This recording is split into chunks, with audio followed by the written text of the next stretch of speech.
This is Goethe, and this is her father Bosho. They live here in the town of Molonat, along Croatia's Dalmatian coast just south of Dubrovnik. Dubrovnik is an ancient walled city, situated along the rolling green hills of olive trees and the clear blue water of the Adriatic Sea. It is straight from the scenes of Game of Thrones, both literally and figuratively. Goethe and her family run a bar in the old town of Dubrovnik, featuring wines from their family's vineyard and winery.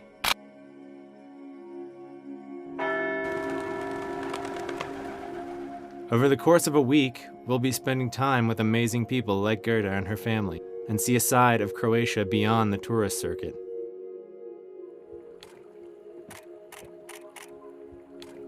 While here, we'll be shooting stills and video on the new Canon 5D Mark IV and diving into how I approach my work as an adventure travel photographer. So join me, photographer Max Lowe, as we explore Croatia's Dalmatian coast with the Canon EOS 5D Mark IV.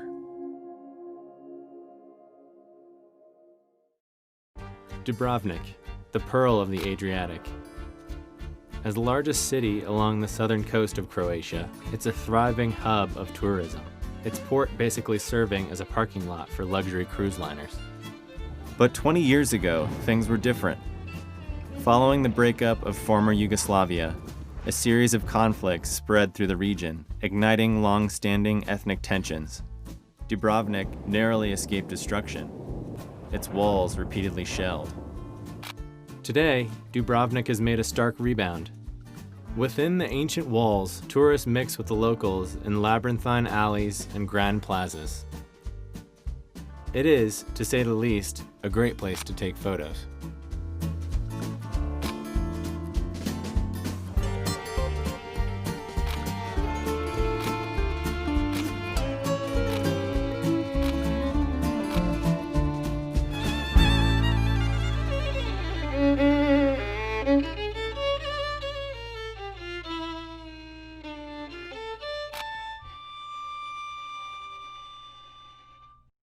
The Canon EOS 5D Mark IV is the latest iteration of Canon's iconic 5D series. It is built around a new 30.4 megapixel CMOS full-frame sensor. The 5D4 now offers fast and accurate AF that extends to its live view and movie modes. Combined with its AI servo system, this means it can rapidly acquire and track objects selected by touch. The 5D Mark IV also features class-leading face detection capabilities, allowing for easy subject selection using the back joystick, a very handy feature for portrait sessions or shooting crowds of people. On the video end, the 5D Mark IV can shoot the standard 1080 frame rates, but also offers a super slow-mo HFR mode at 120 frames per second at 720p. It is now capable of shooting 4K video at up to 30p and has a built-in workflow for pulling stills from footage. In addition to these features, the 5D Mark IV has some other updates. The new 1.62 million dot touchscreen provides for very intuitive function control and image review, including the ability to pinch zoom. Raw images can be processed in camera and saved as JPEGs. Combined with its built-in Wi-Fi, toned RAWs can be sent directly to a mobile device for upload. The outside has the solid weather-sealed build that world-traveling journalists and adventure lifestyle photographers have come to trust, a real asset when the rain starts to pour. It also features twin slots for compact flash and SD, which is handy when a parent tries to steal one of your cards.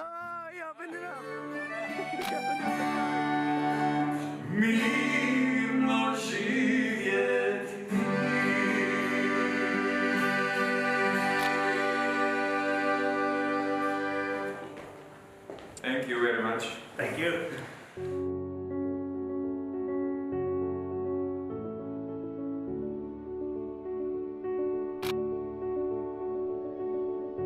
With the sun setting over the Adriatic, we spent the last part of our first day shooting the churning waves, lapping the stoic walls of Dubrovnik's old town. Sunset and sunrise are the photographer's favorite hours, not only because of the light, but also because of the transitions in people's livelihoods. People work out of sight during the day, But in the morning and evening, locals come out to enjoy the beauty alongside everyone else, giving you a chance to encounter those who call these foreign shores home.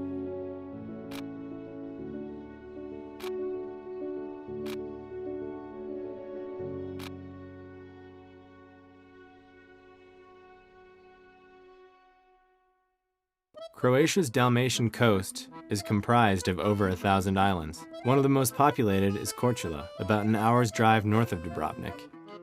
To reach the island, you take a short ferry ride.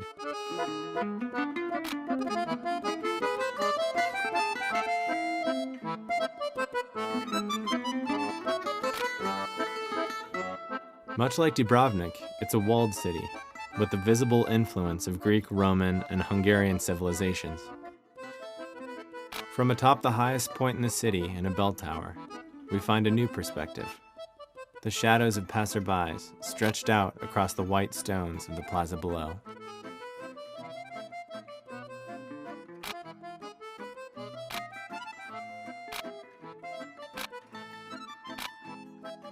Korčula, like Dubrovnik, is where everyone goes. We were looking for something a little bit different though. So we roamed around for a while, looked at a map, drove down a random road that dead-ended into a small bay, and met these two, Felipe and Ivita. Alongside Felipe and Ivita, we got a first-hand look at a small artesian oyster farm. We're gonna see mussel and oysters farm first. Here, on these barrels, which are used for hanging a big rope, on which we hang the previously prepared mussels and oysters.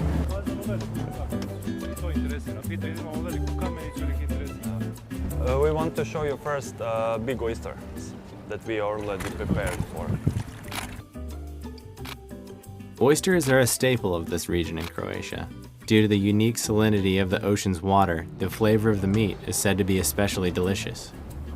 Down here we sink one boat, and old one, the wooden one, and we keep champagnes inside of them so they don't float on the surface.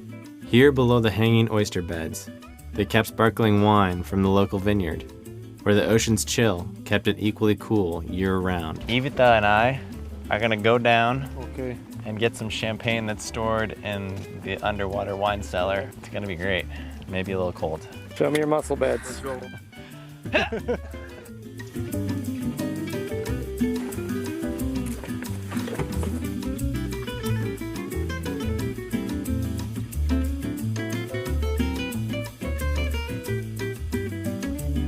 He's diving, getting the bottles from the boat. Did I repeat correctly? Sorry. It's good, man. Awesome, thanks, man.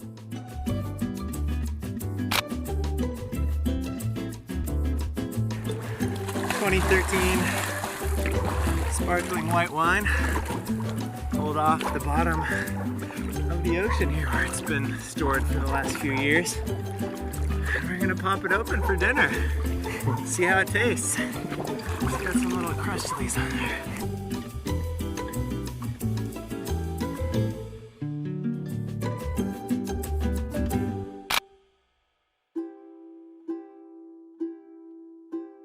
Naturally, we wanted to get a taste of the sea's bounty. So clad in his finest red mankini, Ivita pulled in a haul of oysters that were ready for shucking. Using the lowering sun, I was able to make some great backlit environmental portraits of him at work.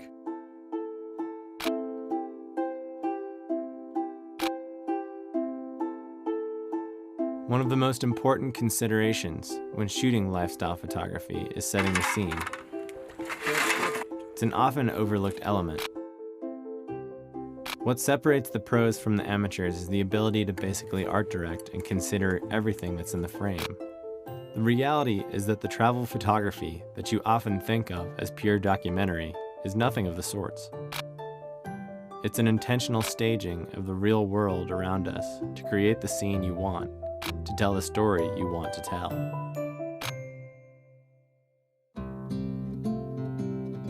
With our catch in hand, it was time for dinner.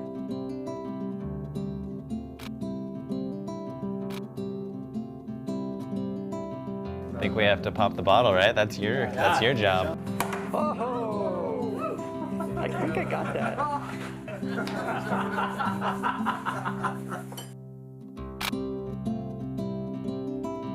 How do you say cheers again in Croatian? Živeli.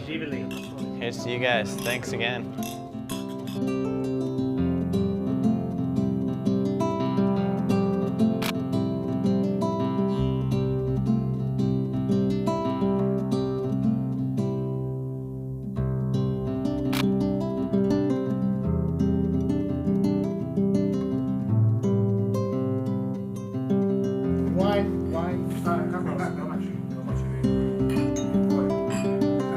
This experience, getting a taste of local seafood pulled from the ocean before our eyes, and rubbing elbows with a family making a life they love in this amazing place, was possible only because we turned our eyes from the beaten path and went out on a limb to trust the warmth of strangers. If I was going to live in Croatia, I would live here, I think.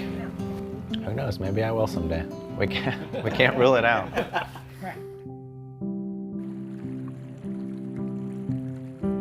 What do you like about it here so much?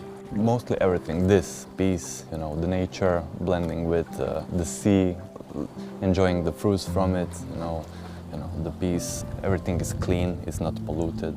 You know, where I see myself for 10 years, I'm really not sure, but I know what I'm gonna do tomorrow. It was a magical evening, and to think that it came out of taking a chance and driving down a random road reminds me just how important it is to talk to strangers, which is exactly how we met Gerda and her family. So back to where we started. A picturesque winery overlooking the Adriatic Sea, where Bošo grows grapes that embody the very taste of Croatia, or at least the minerals and earthy tones that come from its soil. My name is Božo Metković and I'm living in Molunat, Croatia. Why is this place where you chose to build your vineyard? This place is have a very special position. All day you have sunshine and the ground is be very special. It's a cool contrast. Yeah. After exploring the vineyard, we met up with Gerda to learn a bit about the types of wines that the Metković family produces. So basically we are in our family wine cellar and now we're here to try some wine. Great. Okay. Including sparkling and the sweet wines, there are 14 different wines. So we have a white sparkling, we have reds, we have a rosé, we have also some whites, and we do also produce 2 sweet wines. Bošo's pride in his craft is obvious. Using the diffuse light in the doorway, I shot some portraits of Gerda.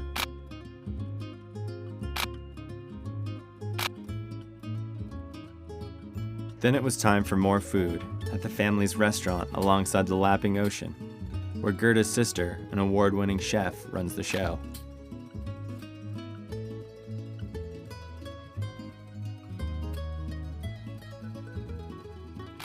This time, it was steak, fish, and of course, more wine.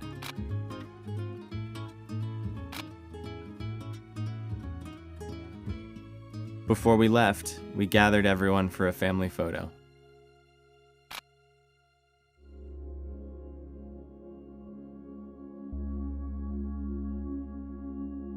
On our last day, before heading to the airport, we took one last detour.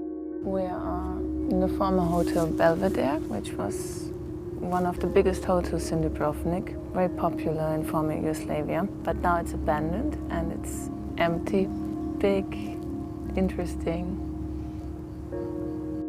The hotel stands as a remnant to a different era.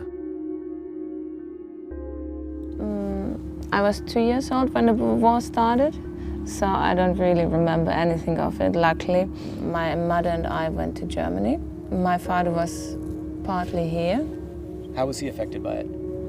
He didn't told very much about it to us.